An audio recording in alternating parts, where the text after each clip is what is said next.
નમસ્કાર મારા નાના સંશોધકો. આજની આ ખૂબ જ ખાસ અને રોમાંચક વર્ચ્યુઅલ સફરમાં સૌનું દિલથી સ્વાગત છે. આજે આપણે ક્લાસરૂમમાં બેઠા બેઠા જ એક એવી દુનિયામાં જવાના છીએ જે સાંભળીને જ મજા પડી જાય. આજનો આપણો વિષય છે પર્વતોની ભવ્ય દુનિયા, એક વર્ચ્યુઅલ પ્રવાસ. તો ચાલો બધા જ પોતાની સીટ બેલ્ટ બાંધી લે, કારણ કે આપણી આ સફર બહુ જ મજેદાર રહેવાની છે. સૌથી પહેલાં તો જરા આંખો બંધ કરીને બરફથી ઢંકાયેલા ઊંચા પહાડોની કલ્પના કરીએ.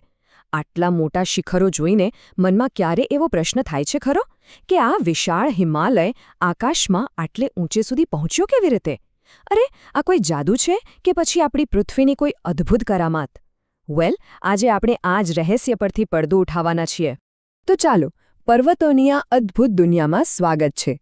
આપણો પહેલો પડાવ એ સમજવાનો છે કે આખરે આ પર્વત કહેવાય કોને? જુઓ, દરેક નાની મોટી ટીકરીને આપણે પર્વત ના કહી શકીએ હો.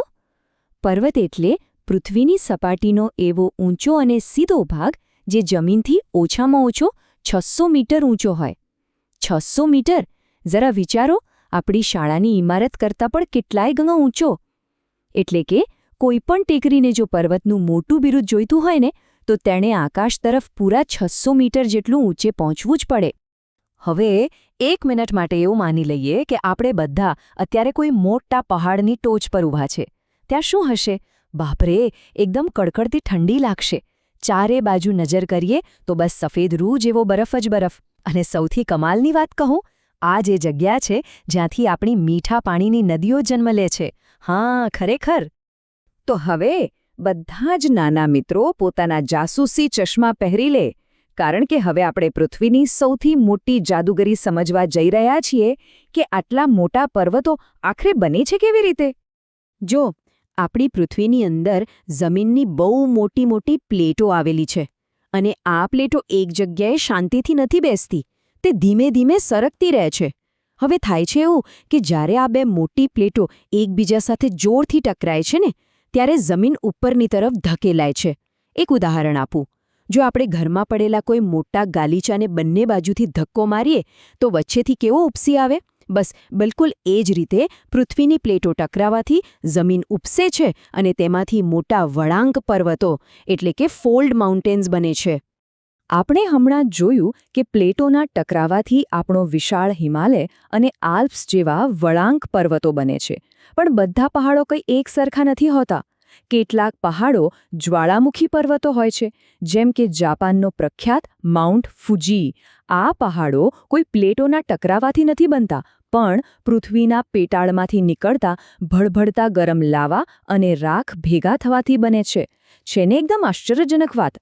આ ઉપરાંત બીજા બે બહુ રસપ્રદ પ્રકારો પણ છે. એક છે બ્લોક પર્વતો, જેમ કે જર્મનીનું બ્લેક ફોરેસ્ટ. જ્યારે જમીનનો મોટો ટુકડો તૂટીને ઉપર નીચે ખસી જાય છે, ત્યારે આવા બ્લોક પર્વતો બને છે. અને બીજા છે અવશેષ પર્વતો, જેમ કે આપણા ભારતની અરવલ્લીની ગિરિમાળા. આ પહાડો બહુ જ જૂના છે, એટલે કે દાદા પરદાદાના જમાના કરતાં પણ જૂના. લાખો વર્ષોથી પવન અને વરસાદનો માર ખાઈને આ પહાડો ઘસાઈ ગયા છે, અને હવે તેના માત્ર અવશેષ જ વધ્યા છે.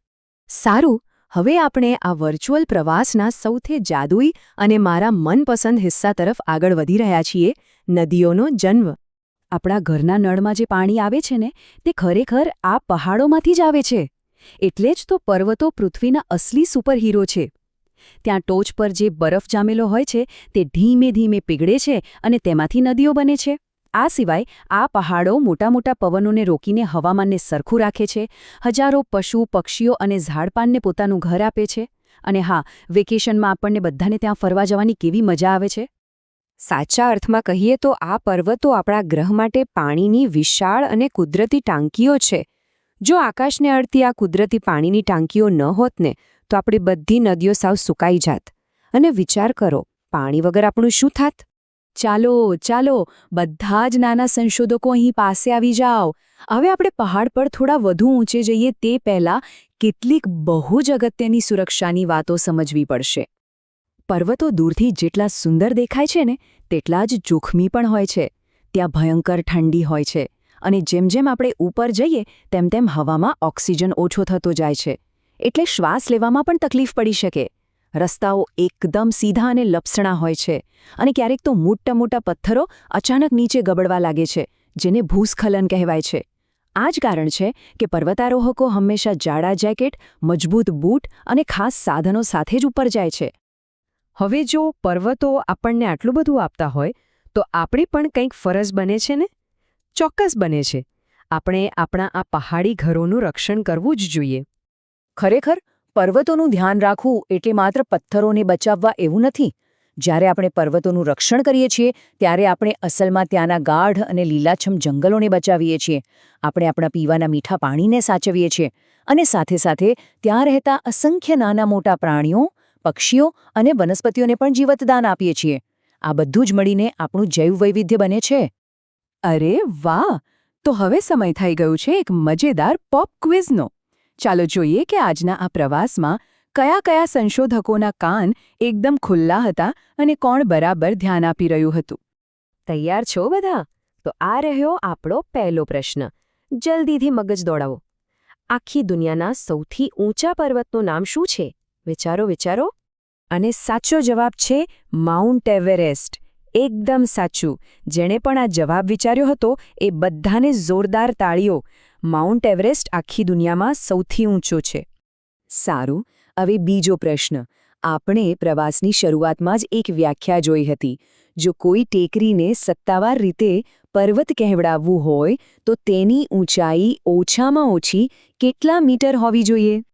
બિલકુલ સાચો જવાબ. 600 મીટર. 600 મીટરની અધ્ધ ઊંચાઈ હોય ત્યારે જ ટેકરી મટીને પર્વત બને છે. અને હવે આજનો આપણો છેલ્લો પ્રશ્ન. આપણે પેલા ગાલીચા કે કાર્પેટને ધક્કો મારવાવાળી રમત વિશે વાત કરી હતી, યાદ છે ને?